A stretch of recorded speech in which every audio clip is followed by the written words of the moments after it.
This is Daisy White, the Head of School Secretary at Sterling Choices Academy.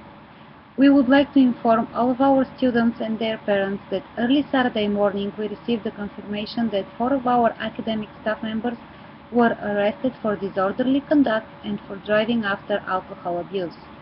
Sterling Choices Academy has no tolerance towards the use of any kind of drugs or alcohol. The Academy requires no less from all staff members than it does from its students. In regards to the incident that occurred on Saturday morning, we would like to inform you that all of the 4 academic faculty members have been dismissed and they are no longer associated with Sterling Choices Academy.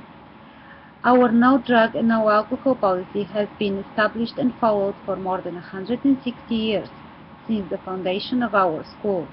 This policy is a part of our commitment to exceptional education, and we believe that it helps ensure the safest possible environment for our students.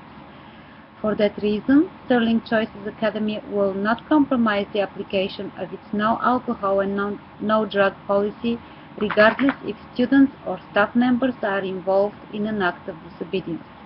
Thank you for your attention.